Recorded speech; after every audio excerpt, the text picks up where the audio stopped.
Our next session is a panel discussion on the rise of generative models in drug discovery. So our panelists are going to cover the applications of these models in different drug discovery domains like genomics, structural biology, and protein design.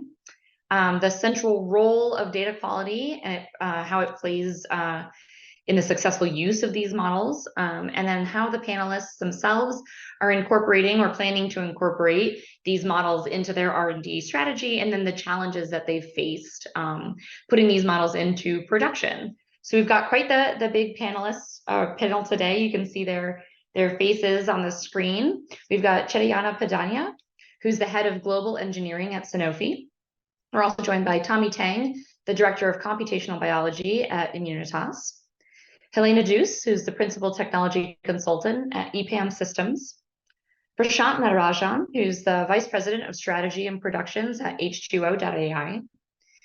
Janik Dedia, who's our very own senior project manager at Elucidates. And the host for our discussion, Vladimir Makarov, who's a program manager at the Pistoia Alliance AI and ML Center for Excellence. So with that, Vlad, I will hand it over to you to kick us off.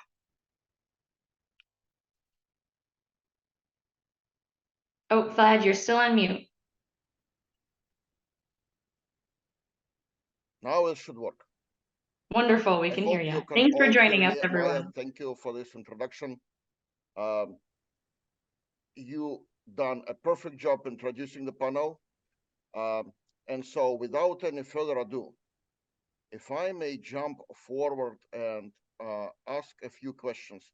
And while I am asking questions that are sitting in my mind, at the same time, I would also like to invite the audience to type additional questions into Q&A. And as they arrive, we will look at them and take them if possible. So the very first question. Now we have a lot of, if I may use this word, cute tools. AlphaFold, Llama models, GPT models. They work like magic for most part. Do we still need to verify and curate the data, given the availability of these wonderful new tools? On our panel, who would like to address this? I think I can take this one. Yeah, and I'm sure others will chime in wherever they see fit, right? So I think, Vlad, you mentioned these tools to work like magic, right? We expect them to work with whatever input we provide, whatever data we provide. And that's not how it works, right? To give a very simple kind of an instance, so if we feed model with a lot of unclean data, not very well curated data, it will learn from that unclean data and provide similar outputs, right? Whatever it learns, that's what it will provide as output as well. So if there's a lot of unclean data, obviously there are chances of getting outputs which are not very accurate, not very relevant, right?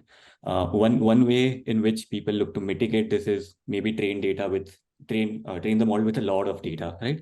That way, maybe some data may not be very clean, may not be very accurate, but most of it will be. That's the assumption that people go with.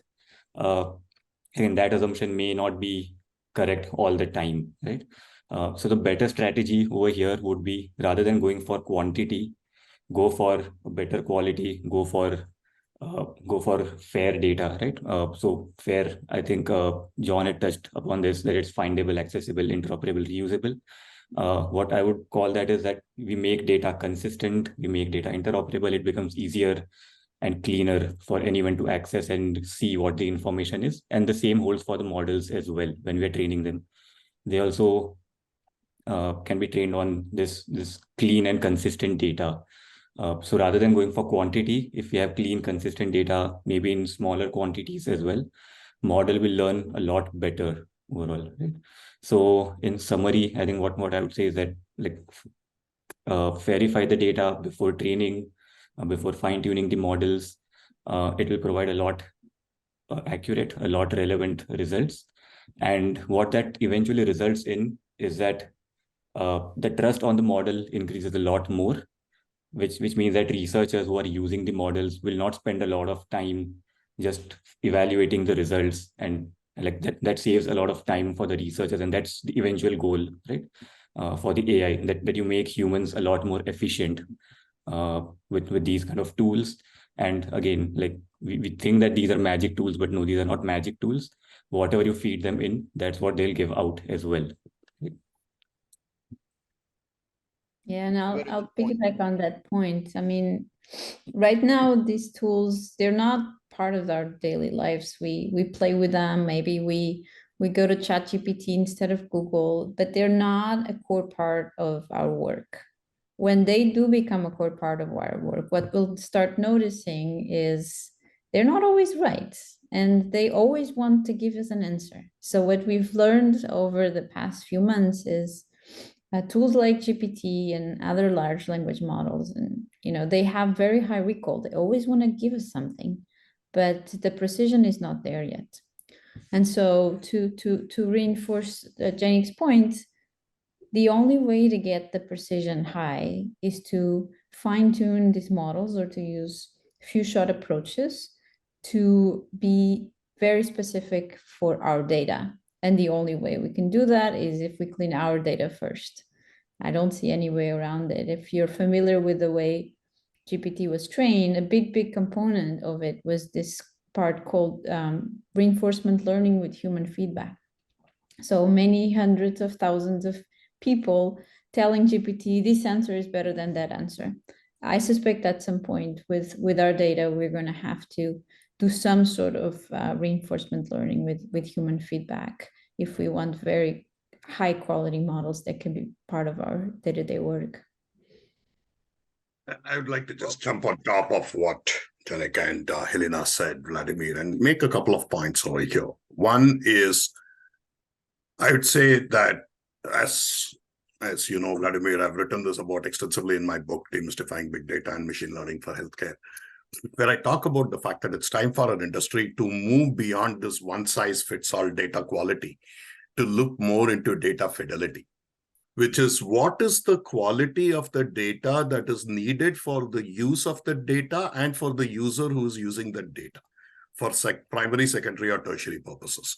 The challenge with these data quality discussions we have all been having in our industry as a whole is we tend to assume certain things, that the quality of data once fixed somehow doesn't change. That's not true. Meaning of data changes all the time. The structure of data changes all the time. The new regulations come in which make a previously allowable piece of data not allowable. I would say one of the dirtiest types of data, if you have a patient who's being treated for sepsis using a genomics algorithm, you do not want to wait for curation of the data because the patient might be dead or something by the time it comes back. So stale data in certain cases is poor quality data, even without it going through additional this one-size-fits-all data quality. So I think the first point is, especially in the world of large language models and generative AI, it becomes all the more important for us to understand where, for example, a research paper or a data set is acceptable for a generative AI application in biology versus what an opinion paper on an Excel spreadsheet of my commentary is. And so I would like to just make one more comment here. I think it's time for us, and like Helena said, this is relatively new. It came out in the B2C space about 9 months ago. In the B2B space, there have been a lot of movement in the last 6-7 months. But let's be frank, most of the movement has been focused on LLMs. We haven't focused enough on techniques like RAG that actually reduce hallucinations, bring references to the table. We haven't focused on distillation models, which reduces the cost of LLMs, which most people are not talking about. And most importantly, we need to look at preparation of data quality or data fidelity for LLMs as consisting of 3 things. Curation, which is preparing Q&A pairs, preparing prompt catalogs, and things like that, number 1. Second is preparation, selecting the right documents or the free text or the images, deciding then how to remove noise, how to remove less validated facts versus more validated facts. And finally, augmentation, which is augmenting with structured data, external data sources, or as Helena points out more appropriately, reinforcement learning with human feedback. The fact is, as a whole, a lot of us are focused on the generative aspect of generative AI, and our conversations are all about hallucinations today. But I think we need to start enforcing the discipline as we did with structured data in proper data curation and management upfront, and that includes documents. So in brief, if I may summarize what Prashant just said, data quality is everything. No matter what kind of fancy algorithm you enjoy yourself with, right? In the absence of quality data, it will be useless. Prashant, is it a fair statement? That's it's not only a fair statement, it's the only statement. Are there any other comments in regard to this? Before I pass the microphone along, I saw in the previous speaker slides a very interesting point made by the director from the Generative. It appeared in the side panel of one of the slides. And it basically said the same point that we're discussing right now. It doesn't matter what algorithm you have, in absence of data, it's useless. So I think this realization of that is spreading in our industry. Any additional points? Yeah, Vlad, if I may just add like a few numbers on Prashant's point, right, where you mentioned that what is the relevant data, you filter relevant data and from irrelevant data and use the relevant data to train, right? So we tried doing this specifically for curation as an experiment. So what we saw was that we were using Chat GPT, I think it was version 3.5, if I'm correct, to figure out the annotations for particular samples, what was the disease, what was the drug, and so on and so forth. Right? We saw that it, like, without fine-tuning the model at all with any biomedical data, it provided an accuracy of close to 80%. But then we just used a few thousand data points, very well curated by human experts, and gone through a bunch of reviews and like being 100% accurate, ground truth. We saw that just with a few thousand data points, that accuracy went up to 90%. Right? And with LLMs and all, we talk about, I don't know, billions of data points. So even if with 1,000, if you're getting this high an increase in accuracy, in precision, I think that's super valuable, right? So I would just second Prashant's the point, right? That you just pick relevant data, fine tune it. It does not need to be high in quantity, but it'll give you very, very good results. Yeah. The only challenge I would say to that comment is, while I agree with everything Janik said, one of the things we are seeing, and because we are a GPT provider of foundational models ourselves, we do LLM studios, we do a whole bunch of things H2O AI does. One of the things we are seeing is, yes, that works, but it's almost like teaching me how to use chopsticks for the first time, right? I may get it right, I may not get it right. So what we are seeing is in certain instances, just fine-tuning is breaking down, where I just forget how to use the chopsticks. I start using my fingers or start using the chopstick as a fork. So that's where I think a lot of RAG is actually forcing the facts to be facts with references, right? The generation part of it is still relies on the structure and semantics, but you're not relying on the foundational models for what determines sense. Yeah, and just to sort of add to what the other speakers have said so far as well, right? If you recall Avi's talk just a few minutes ago, one of the things he mentioned is biologists don't trust these models yet. So in order to build that trust, build the explainability, I think having a smaller data set that may be higher quality, might be easier to understand, may be easily interpretable, I think will go a long way in building trust and building credibility of these models. I think use the facts, generate the facts from these smaller data sets, but rely on the foundational models for the expansive content generation abilities it provides, right, Chaitanya? Yeah. I want to echo everybody, actually, especially Janik. The quality of the data actually is greater than the quantity of the data. Just like large language models, if it's trained like on all the text on the website, it may not be as good as you, for example, you train on all the PubMed articles, right? If you have a specific scientific question to ask, right? And of course, we are talking about large language models for like use Chat GPT, but how actually we use large language models to address some of the biological questions that's like in Immunitas, we use single-cell RNA sequencing data and to find new targets, and we are trying to think about how to use large language models in single-cell data to find new targets, things like that, or to predict perturbations of the genes, and to do like for example, batch correction, all the sorts of things. And in that case, the quality of the data also matters a lot, because single-cell data like generation can be challenging, and some data are really poor. If you use low quality data, it can be actually challenging. Even you have the best model, and it probably will not give you sensible results. Yeah. And I resonate very much with that point, because like making data quality better doesn't have to mean a lot more than adding context to your data. So your large language model, or your model trained on lots of data sets, could do a fairly good job if we gave it some single cell data. It can do an even better job if we gave it that data plus the experimental context. An even better job if we work with, if we could load the data with what the experiment is all about. What is the big picture? What is the big question we're trying to answer?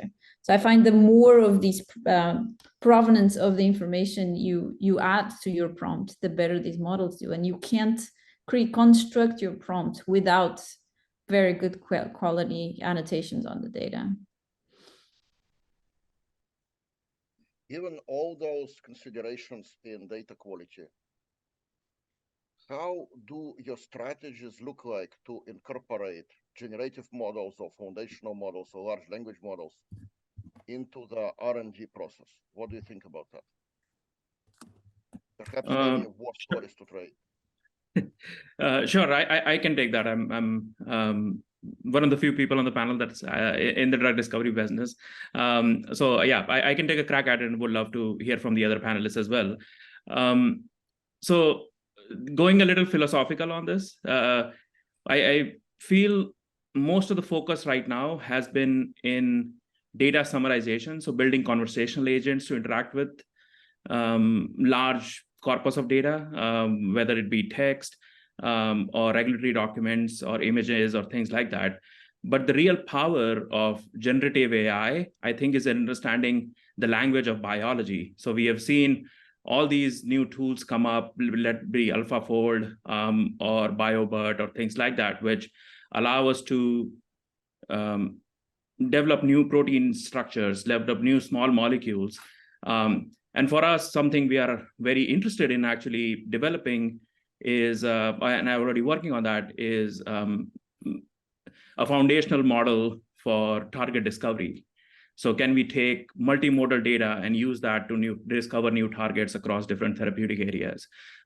So yeah, I think the generative part in large language models and generative AI is the most exciting. And I think it will see more and more of that in the drug discovery and the R&D space in the next coming years.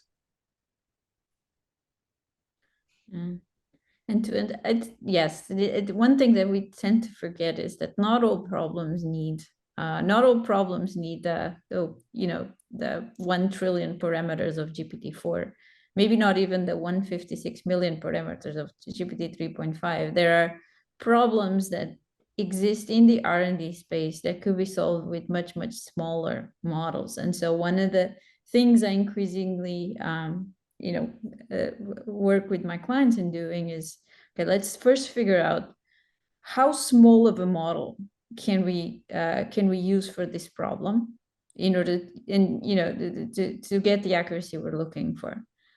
Because if you start that way, increasing the model will only increase may or may not increase the accuracy of your results. So that's once you identify what is the right model for the problem, then you can start making small incremental improvements throughout the whole R&D process, whether it's you're simply making it easy for the scientists to actually annotate data because you're giving them tools that automatically lean on some of these models to do entity recognition, for example, right? So they don't have to annotate everything from scratch. They just have to validate, all the way to, hey, let's summarize, let's build an automated systematic review for this entire field, for this entire new topic or this entire new disease area that the client is trying to learn about.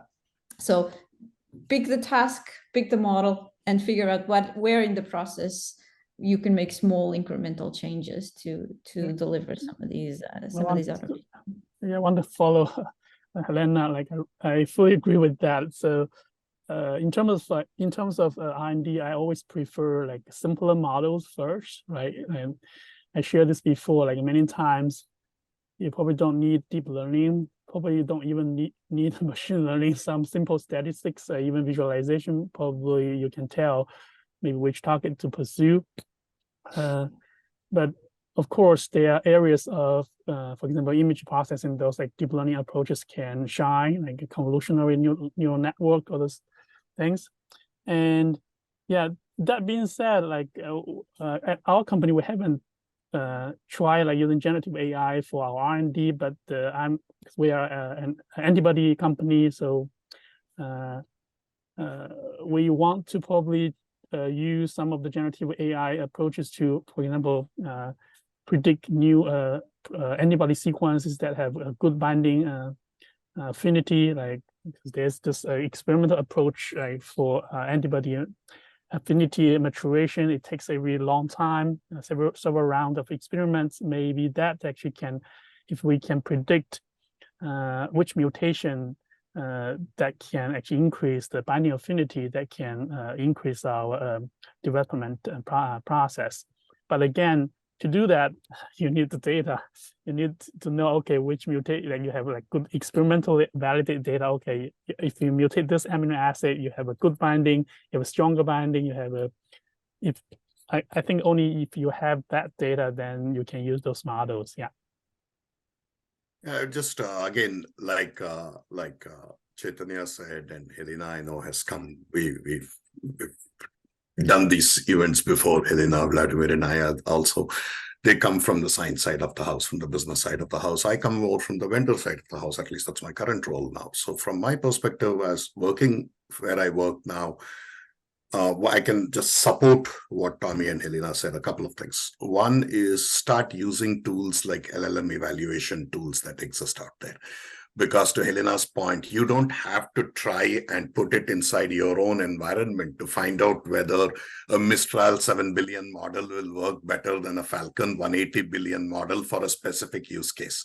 For summarization, a 2.5 billion parameter model may do the job. For something else more complex, you may actually need Llama 2 70 billion. But the point is, before you try this out and waste your resources and time, use the tools that others have created, like us, right? Our stuff is open source. You're not paying us. I'm not selling you anything. Use those and try to get those early results. Experiment, number one. But I think the more important point is the first Kaggle competition on large language models and generative AI was won by a team at H2O AI, which stayed first throughout the competition. So what we found out from that, again, to support Helena's point, is that the smaller models outperformed the larger models on different tasks. And there was no one magical large LLM that did everything. Yeah, and just to add to that from a pharma perspective as well, I feel like we'll see more and more company-specific, task-specific models that are used on and trained on internal data come up.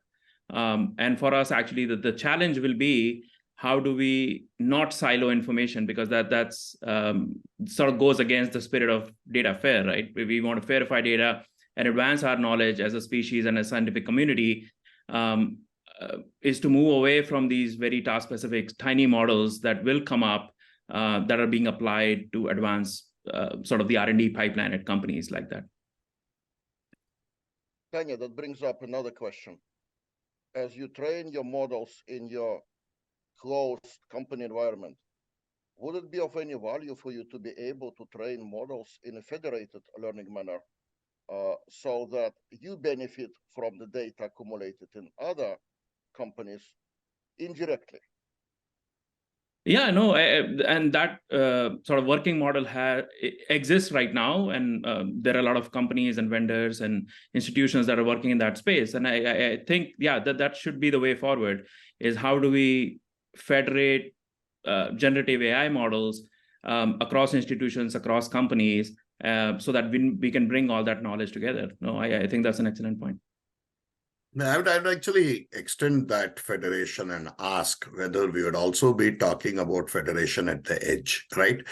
Pocket LLMs that work on your smartphone are not, they are here today, right? So the question is, how far do we take this? Because if you truly want to democratize science, are we going to create almost like what Hubble Space Telescope program did, and open up biology data to every computer or every smartphone that exists? And how are we going to federate that? I mean, the possibilities are limitless. Yeah, folding at home. Folding at home, yeah. I think, Prashant, on that, I think John had also touched that this is a very sensitive topic. There is some court battle that will go on, and we don't know when there'll be an answer to these kind of things, right? Who can use what kind of data, who owns what data? It's very convoluted. But I think where the federation can help is that the inherent data need not go out of the premises where it's supposed to stay, but maybe models can just learn one or two specific things from the data and come back. Right? Like models travel to the data rather than data going out of the premises. That way, I know like it's not ideal, but at least sensitive data is not going out. That may be one level better than getting all the data out in the open. So maybe that's how federated models can work. That's again a possibility. We don't know what will happen in future.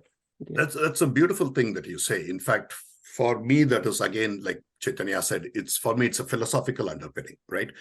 Data must always have gravity. Secondary uses such as AI must always have wings. So the wings should be able to land where the data is. The answer to everything is not give us all your confidential PII, PHI data, all your patent data, and then trust us, but we'll give you a way to verify. That's not going to cut it. So we have to focus not just on federation, but also bringing some of these larger LLMs down to scale and down to where the data is. Couldn't agree more with that comment, frankly. And we have already seen some horror stories. We all saw the horror story of Samsung, where somebody uploaded their next generation chip design into one of these tools, which I won't name, not us, obviously. And then you saw what happened. They couldn't even get a call back, right? So you don't want that to happen to your scientific data. You don't want to happen that to your patient data. Which brings up another thing in my mind.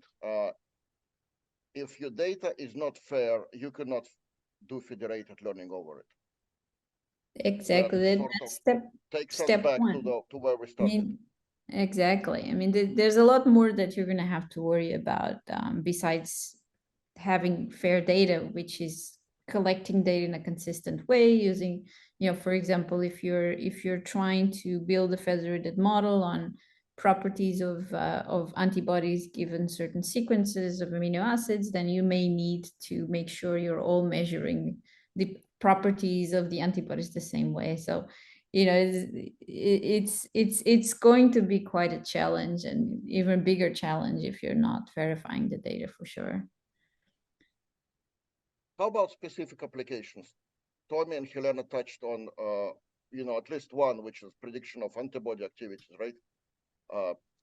There is another question burning in my mind with all this ChatGPT hype. The most common root cause of failure for newly introduced drugs is toxicity.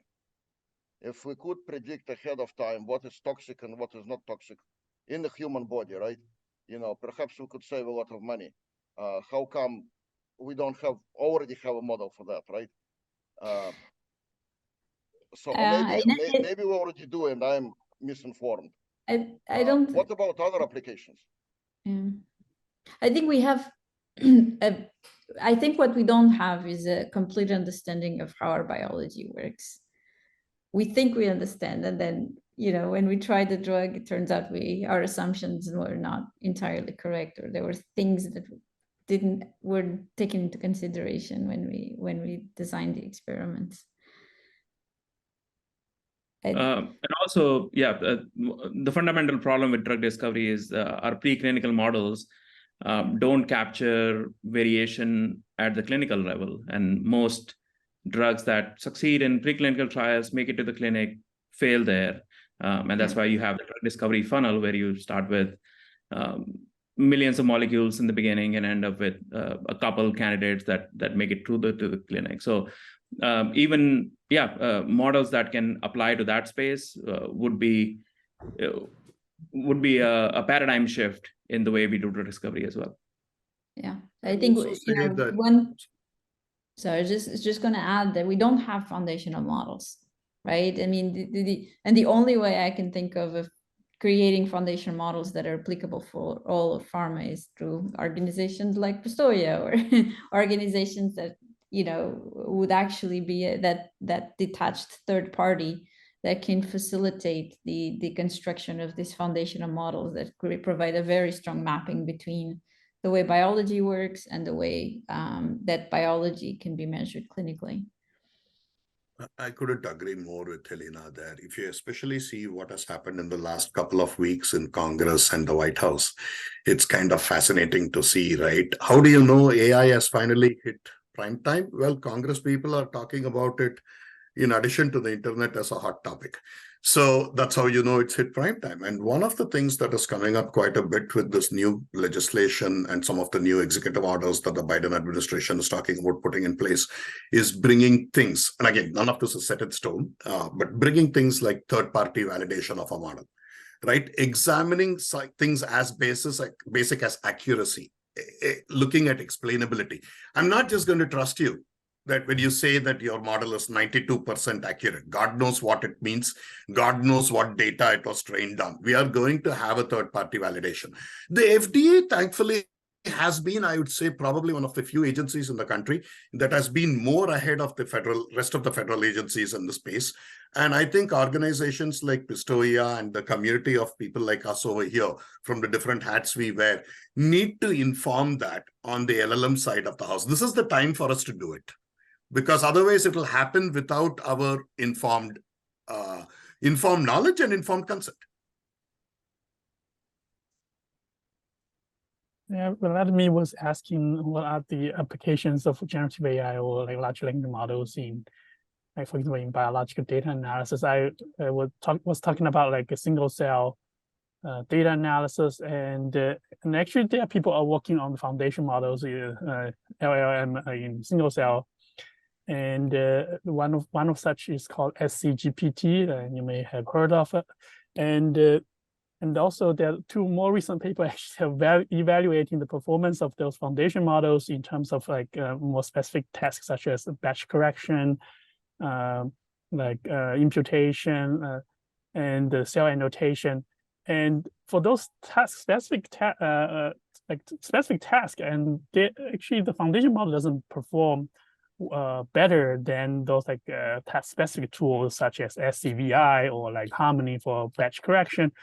So really, like, we have to actually understand the limitations and also the advantage of those big models, and then apply them accordingly to our research. Yeah.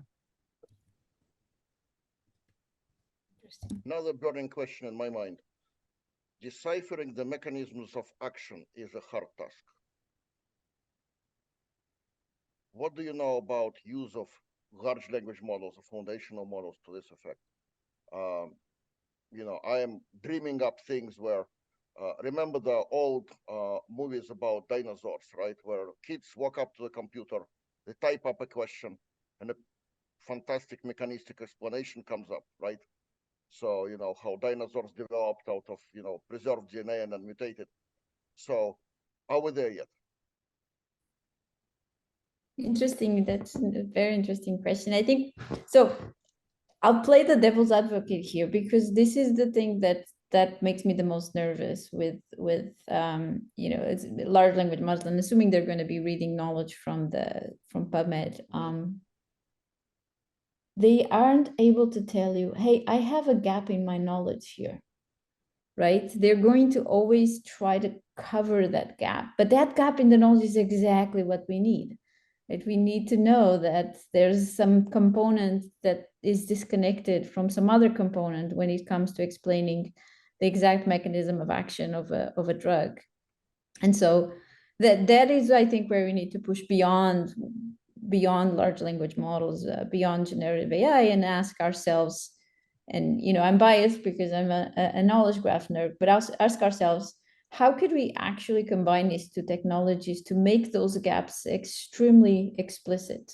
And the reason why the gaps, in my mind, are the most important things is because that's where experiments need to be done. I need to go plan an experiment and carry it out in the lab to connect two things that up to that maybe could be connected, but up to that point we're completely disconnected. So I would think of an analogy over here in some ways. Like most of the people, I think just use Chat GPT, the chatbot kind of a thing, to maybe get it to write an essay or get it to write a poem or something like that. That's much simpler for us to verify, right? Like if I get it to write an essay, I can just read through the essay. I see there are gaps. I see there are some inaccuracies, and it'll take me what 5 minutes to go through it. But when it comes to biomedical research, right? If I have to sit and verify whatever the insight that the model has provided me, whether that's accurate or not, I may take weeks, I may take months. I don't know how long that will take, right? So that's the big problem that we have in the research domain in general, not just for biological research, but maybe in other research areas as well, where it's not as simple to verify whatever the model has provided, whether that was accurate, whether that had gaps. If yes, then what kind of gaps, and so on and so forth. Right? So definitely what I would say is that human expertise will definitely be needed to identify gaps and fill gaps. And at least for now, I don't think we are there where we can completely eliminate human from the loop. I'm not even sure if that can ever happen in our lifetime. Most likely not. No, and it shouldn't happen. So I'll give a real example. I'm actually one of those people. I'm not John Grisham, but let me just say that my books were actually used by some of these entities, and I've got proof of that and things like that. Okay, let's leave it to that for a minute. I want to bring up a bigger point. In one of my latest book, there's a concept called the impact framework for enterprise AI. I asked ChatGPT to basically create a 2-page summary after giving it some context. And it created a beautiful 2-page description of the impact framework, completely making up every single word in the IMPACT and in every paragraph. The whole 2 pages was one large hallucination. There was not one word there that was in common to what I had written. And how I knew it is because I wrote the book, I wrote the chapter, so I knew what I had written. But for anybody who this was given to, they could have read it. And I was pretty impressed with the results, mind you. Not impressed to change by edition, but impressed enough because to anybody else seeing it, that looks confidently incorrect. And the question we have to ask is, can we allow that in science without governance, without control? Right? Because the cognitive response of most people to confidently sounding information is to believe it. That's how humans react. So I couldn't agree more. We cannot let generative AI run amok either. We can be excited about it, but that excitement has to be tempered a lot by what it can do, but more importantly, what it cannot do and what it must not do. Which brings forward another question, and it's a rephrasement of a question that came from the audience. The audience question, do we need a separate model to recognize gaps, right? Gaps in the body of knowledge. Yeah. My personal answer is yes, right?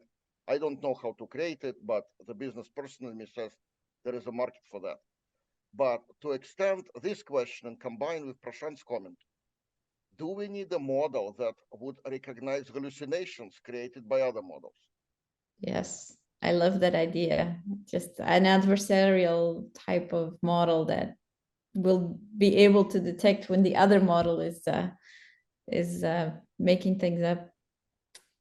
And you're actually seeing that happening now, Vladimir and Helena, because one of the responses to this lawsuit, which one of our speakers spoke about previously, is now there is an effort to remove all Stephen King-like writing, all John Grisham-like writing by creating a fine-tuned model. It's not fine-tuned, it's a new model that basically works on the foundation model to remove all references to John Grisham's style of writing. So there's already some stuff happening, right? So just like as John was describing earlier, these questions of copyright are coming up, and all of a sudden we are saying, oh, wait a minute, we shouldn't have done this. So let's use the same technology to get us out of the trouble we got ourselves into.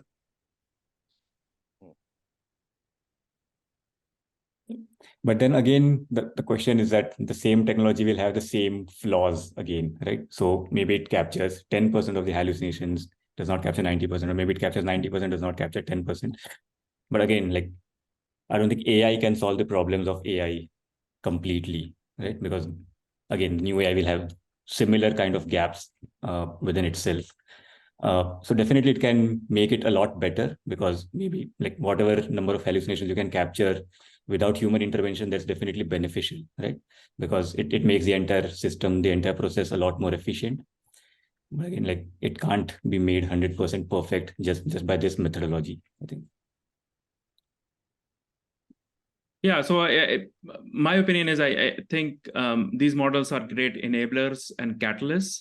So for example, we have this concept of digital twin, where you can try and simulate an experiment in silico. Similarly, you can run virtual clinical trials and try and predict how a drug would behave in the clinical trial. But these are stage gates right now for some of decision making and can bolster the decision, but you still have to run the clinical trial in the end. So yeah, so foundational models for filling in gaps. I think we probably, yeah. My opinion would be I think we don't need those, because that's what our scientific expertise and biomedical research will fill in for us. Or federation, maybe. Or maybe federation. Or maybe federation. Yeah. But I think the idea is more around finding the gaps. I don't think we're going to ask the model to fill the gaps. There's this concept, and I'm not sure if I fully align with this view. But there's this concept of the human as a tool for the AI. So in other words, agents are starting to AI agents are starting to be able to use tools like calculators or, other Python functions. And somebody came up with this idea that, when some data needs validation or correction, we can use the human as the tool. So maybe that's how we're going to fill the gaps. Bring in the human when the AI decides that it doesn't have enough information to fully explain a mechanism of action, for example. I think part of it is also, if I may, I think part of it is us also educating our users moving forward. Not only what AI, Gen AI cannot do, but also, I think, more importantly, kind of putting some governance and guardrails in place, right? So, for example, always human in the loop, always human feedback. Anything that moves forward in the drug development process has more controls, more documentation, more explainability, right? Let 1,000 flowers bloom in science, right? But part of it is also, I think, educating our users to understand that AI will not always give you answers and decisions. Creating new hypotheses, disproving old hypotheses is also huge value that will come out of AI. Yeah, I think in terms of what Prashant said now and just a little earlier, is there then value in public benchmarks for common tasks for LLMs, such as, for example, text summarization? The situation that Prashant has described, right, will be critical in science if I were to ask AI model to summarize a corpus of knowledge for me, right? if it severely hallucinates and creates things that look plausible, but for uninitiated are impossible to recognize, that's a giant problem. It basically means that my education in a new topic will start on a flawed foundation. So in the medicine, it's actually a legal issue. Summarize the chart of a patient for me, and it hallucinates, and now we have a dead patient. So that's where I both agree and disagree with Prashant. Guardrails are super important, but it's not just enough. And we learned this from that unfortunate incident with the autonomous car. I mean, the human beings, they need to stay intellectually engaged, otherwise they're going to fall asleep and get distracted, right? So even if you have the best of intentions and you put a human in the loop verifying that the AI is they're going to get bored. I mean, and the better the AI, the more bored they're going to be, and the more likely they're going to miss some key mistakes that the AI is doing. So I think we need to do something more about thinking how to truly integrate the human into the intellectual parts of validating the outputs of AI. I'd only say to that, I don't disagree with you, Helena, at all. My only challenge is, I think, when you correctly say that we are talking about human in the loop today, primarily as a feedback mechanism at the end, we are almost assuming, and I think, which I don't think either of us are, but I think we are buying into this hype that Gen AI is going to replace humans or human jobs. And I completely disagree with that point of view 100%. Like any technological wave, it will change our jobs, but it's only going to, and I write about this frequently, it's going to improve our jobs, it's going to remove the robot out of the human, and like any technology wave, it will create more jobs. Different jobs, but more jobs. The challenge is, if you assume, as we started this conversation, I think Janik, Vladimir pointed out, if you assume that any great technology is indistinguishable from magic, which is somebody else's famous quote, then you should also assume that that magic requires humans to participate in the creation of the magic, in witnessing the magic, and in applauding the magic, right? And that is what we should demand, that it's not humans just as feedback mechanism, as you correctly point out. The AI will do all the smart stuff, use it and do check marks. No thumbs up, thumbs down. That's not the role of the human. The human drives the AI to make the AI an assistant. Mm-hmm.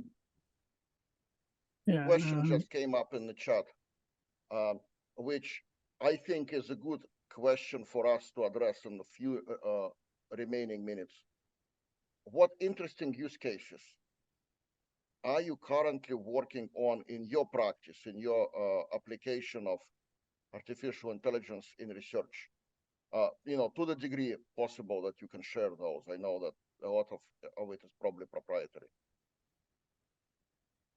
Yeah. So at Elucidator, we've been looking to use, or rather, we've been using it for two purposes. One is for generating cleaner, high quality data, so that more of this can be done. Right? It's a loop in a way. So that's one use case. I think that's not very exciting. That's a simpler one. So I'll go to the other use case actually, which is very similar to what Tommy mentioned about SCGPT. I think, right? Like you fine tune models, or you build some foundational models to do particular kind of tasks really, really well, right? One such task is that maybe you want to create, say, a knowledge graph from a bunch of data sets and some publications that you have handy, right? That you've identified, which are very relevant for your research. Maybe you can figure relations very quickly between entities using LLMs or using these generative AI tools. So that's what we are working towards mostly. The idea behind this is primarily that if you have to build a knowledge graph from scratch in mostly manual way, it'll take you months, right, to just identify relationships. And the more data points you add, exponentially your time will keep increasing, and so on and so forth. I've seen people take years, couple of years, 2 years, 3 years, 4 years, I don't know how long, but they always say that, oh, we have to feed in more data to a knowledge graph. You have to feed in more data to a knowledge graph, right? And it never ends. But with this kind of tools which can identify relationships much faster, I think we can democratize the use of knowledge graphs for example, right? That's just one thing. A few other use cases are also like you can help the bench scientists who are not very code friendly. I think Tommy is one example who used to be a bench scientist, but then he realized that, oh, I need to learn Python and R in order to do higher order things, right? With the data. But maybe in future, scientists may not need to learn Python and R as much. Maybe they can just type out their queries in English and they can get some kind of an output out of it, right? So that's another avenue that we're looking to explore. Again, in nascent stages, but we do see some promising results. We have some POCs, some promising results with a small corpus of data.